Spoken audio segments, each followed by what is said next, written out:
Muhammadiyah 1 Purwokerto. Di sini saya akan menyampaikan tentang DDS, yaitu donor darah sukarela. Kira-kira teman-teman tahu nggak apa itu darah? Ketika teman-teman terluka, teman-teman akan mengeluarkan cairan warna merah. Jadi itulah darah. Darah sendiri adalah cairan warna merah yang terdapat di dalam pembuluh darah yang berfungsi untuk tujuan transfusi oksigen, karbohidrat, dan metabolisme. Darah itu sangat penting bagi tubuh kita. Kira-kira teman-teman tahu nggak apa itu donor darah?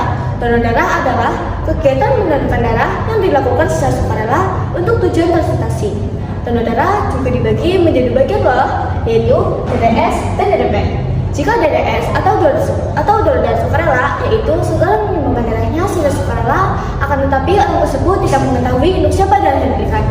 Jika DDP atau donor darah pengganti, yaitu seseorang menyumbangkan darahnya secara sukarela, akan tetapi orang tersebut mengetahui untuk siapa darah yang diberikan. Jika transfusi darah adalah proses pemindahan darah dari seorang sehat dan sudah memenuhi syarat-syaratnya. Darah yang dipindahkan dapat berupa darah lengkap dan komponen darah. Komponen darah sendiri terdiri dari plasma darah, sel darah merah, sel darah putih, dan keping-keping darah. Kawan, ternyata golongan darah juga ditemukan oleh beberapa ilmuwan loh. Penemu golongan darah ABO yaitu Landsteiner, sedangkan penemu golongan darah AB yaitu Karl Landsteiner. Jadi teman-teman tahu nggak sih apa itu fungsi darah? Fungsi darah sangat banyak sekali. Pertama, mengangkut oksigen dari paru-paru ke sel-sel tubuh, dan yang kedua, mengangkut karbon dioksida dari sel-sel tubuh ke paru-paru untuk selanjutnya dikeluarkan, dan yang ketiga, mengganti sel-sel tubuh yang rusak. Jadi, apa saja sih syarat donor itu?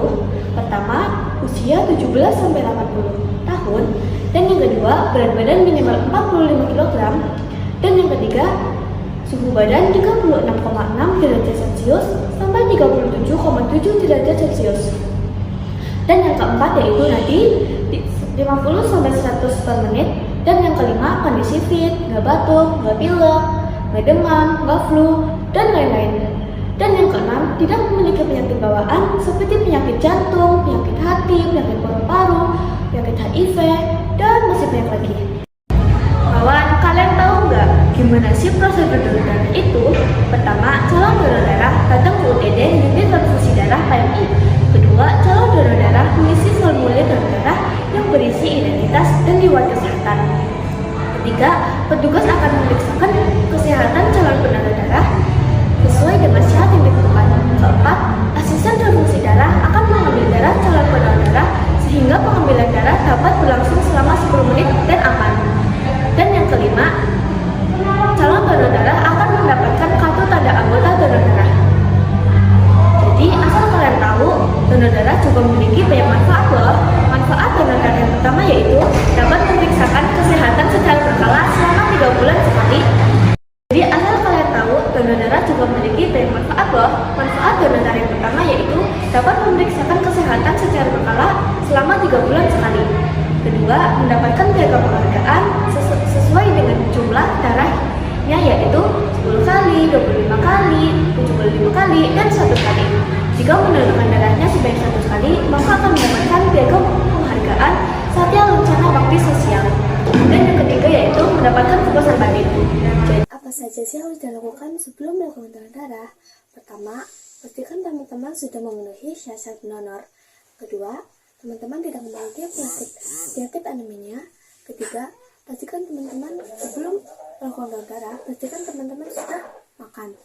Dan yang keempat, tidak melakukan aktivitas fisik. Dan yang kelima, banyak minum air putih. Jadi, di mana sih kita bisa melakukan donor darah? Donor darah bisa dilakukan di unit PMI atau di unit desa terdekat. Ayo teman-teman, lakukan donor darah dari sekarang, karena donor darah hanya membutuhkan beberapa menit dari hidup Anda, akan tetapi sangat berarti bagi orang lain. Jangan lupa ya teman-teman, dukung donor darah dari sekarang, karena tetes darah teman-teman dapat menyelamatkan nyawa kita semua. Jadi, peran PMR Media adalah yang pertama, mengajak promosi baik kita untuk bercita-cita menjadi pendonor darah, dan yang kedua, mempromosikan donor darah di lingkungan sekitar seperti lingkungan masyarakat dan lingkungan sekolah. ketiga, membuat souvenir. Ingat ya kawan, souvenir ini dibuat sebanyak mungkin dan tidak harus mahal. Souvenir ini akan dibagikan ke PMI Jatam untuk dibagikan ke para pendonor yang sudah menyumbangkan darahnya. Jangan lupa ya teman-teman, siapkan diri teman-teman untuk melakukan donor darah.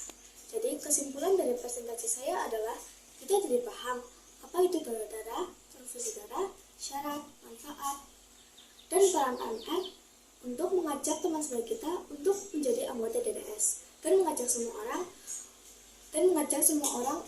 untuk mendonorkan darahnya.